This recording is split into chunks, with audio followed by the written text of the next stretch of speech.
Okie dokie, here we go.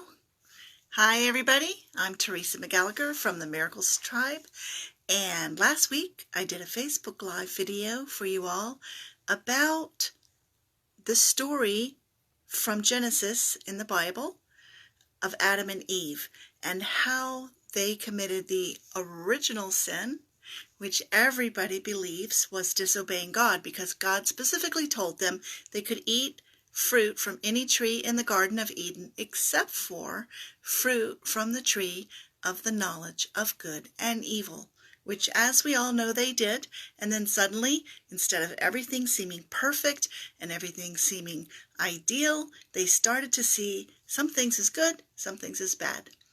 They started to know good and evil, duality.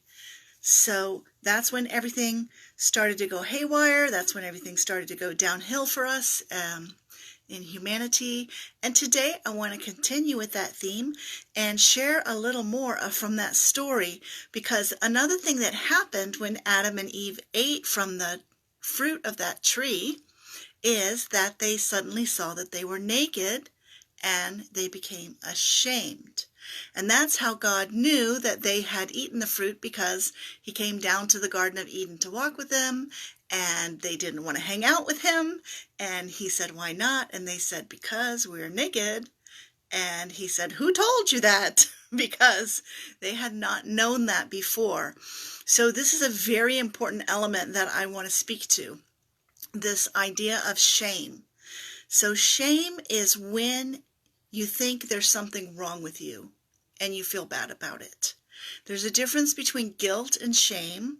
Guilt is when you think you did something wrong, and shame is when you think that you are wrong, and that cannot be fixed. If you did something bad, something wrong, and you feel guilty, you can make amends, right? You can go and apologize. You can do something to fix whatever you damaged. But when there's a sense of shame, it doesn't seem fixable. It feels like you just have to live with that horrible feeling. And so what I want to point out to you with regard to A Course in Miracles is that ACIM tells us we are perfect, we are whole, we are holy children of God. We never did anything wrong, and we think we did, we think we are bad, and that is the source of all the trouble, the belief in sin. So you may know of a famous teacher, Dr. David Hawkins.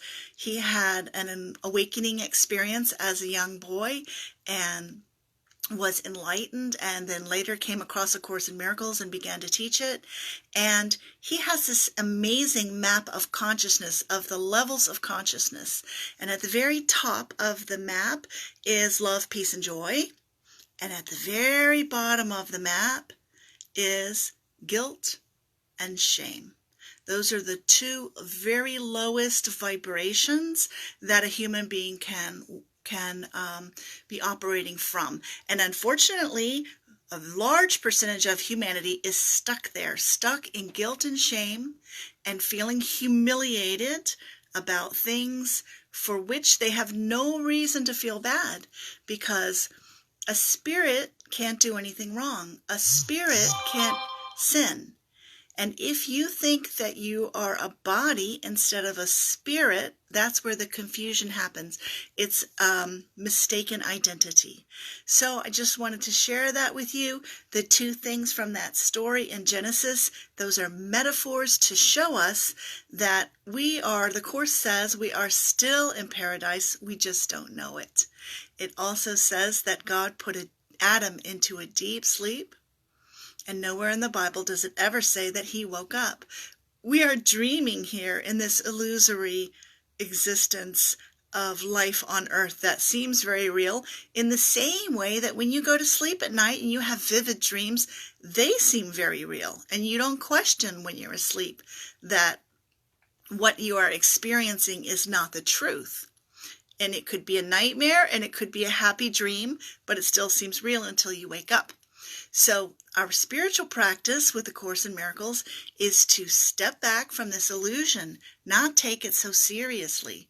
Recognize that it's a dream, recognize that it's an illusion, recognize that it's not the truth of who we are or what we're about. The truth of who you are is spirit, and that is everlasting, that is eternal, and this is a temporary experience in a body in the 3D world, and we want to make the most of that experience while we're here. The way to do that is to enjoy life, to share, to love one another, all the things that Jesus taught, and not get bogged down in the guilt and the shame and the fear. Those won't get you anywhere. They don't help you. They don't help anyone else. I know it seems tricky, but I just want to remind you, that's what I came on here for today, to remind you there's nothing wrong with you. You never did anything wrong. You can't make a mistake in a dream because it's not real. So have a wonderful weekend. Thanks for joining me, and see you next time.